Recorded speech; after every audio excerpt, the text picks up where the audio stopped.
We're excited to have another chance to play another Big East game here on the road at Marquette. Hopefully we can see some growth in our team, especially on the defensive end and on the glass. We got to get those two areas shored up in this league. And I told our guys the margin for error in this league is razor thin. It is a possession game, but we got to move on to the next game. You can't cry over spilled milk. Can't get down. Got to stay positive. You got to keep working, keep swinging. Marquette's in the same boat as us as far as record goes. Both 1-3 in the Big East, so it's a big game for us. Great opportunity to get back on the good side of things. Coach, a lot of the things you talked about, the defense and rebounding, and that you've talked in the past about them being exponentially even more important when you take them on the road in a tough environment. Yeah, I think defense travels. It's going to keep you in games. Your offense will sputter at times, especially on the road, but defense can keep you in the game. It kind of, again, that's how you extend runs as well. It's what I keep telling our guys: stay committed to getting 7 kills, and if we do that, then we'll put ourselves in a position where we'll have a shot to win. Is there some advantage to maybe having a different background now? Taking the game on the road from a shooting perspective, maybe just a change of scenery might help. Is that possible?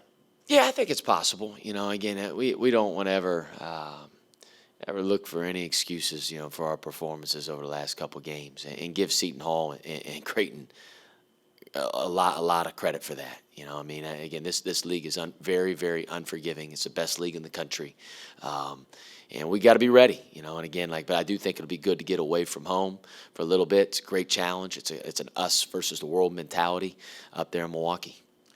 Marcus Howard obviously is the most obvious key to stopping that. How difficult is he to stop, and what are your plans to try to slow him down? Yeah, number one, I think he's the leading scorer in the entire country right now. He's been doing the same thing this is year 4. I think he hit 9 threes on us when he was a freshman up at their place. I'll never forget that. But he's got range from 40 feet. He's really quick and crafty off the bounce. Can get in the paint.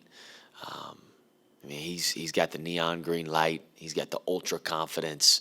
It's going to take a team effort, that's for sure. Because they put him in a lot of ball screens. Our ball screen defense is going to get tested to the highest level against Marquette, and we got to be perfect in that area. And we just got to make sure that we can test every single shot. He's going to make some, but again, he's got to earn every single one of his points.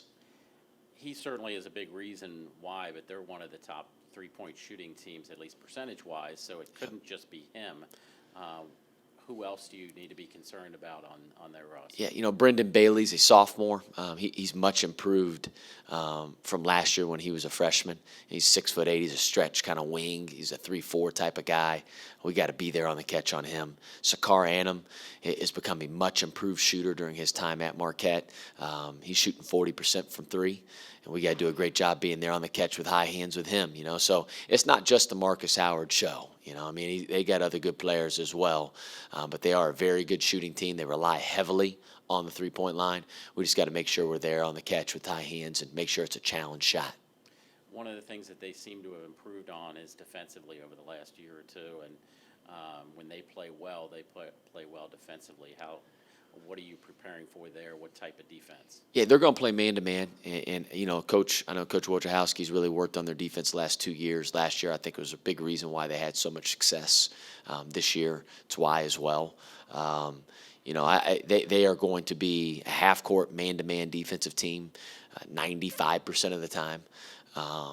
They will, they do a great job. Theo John, in particular, I think's really changed them defensively over the last 2 years. Just his toughness, his tenacity, his physicality around the rim, how good he is in ball screens defensively. He's really changed their team. They'll zone a little bit, maybe about 2% of the time, 2-3 zone, and they'll pick up 1-2, 3/4 court about 1% of the time. But, we expect to see a tough, hard-nosed, man-to-man defensive team. And lastly, what have you been working on in practice the last couple of days to get ready for Marquette to improve on from the last couple games? Obviously you're always kind of preparing for your opponent, but you're also, trying to sharpen your knife. every day. And whether it's rebounding, making sure that we're blocking out, our ball screen defense has to be much better than it was against Creighton. And then transition defense, it's every day. We got to make sure that a team plays against our half court man-to-man defense. Offensively, just trying to get the ball where we want it, keep our guys confident, been getting a lot of shots up, and our guys spend countless hours in the gym, and I think they'll be able to reap those benefits here at Marquette. Good, thanks. Thanks.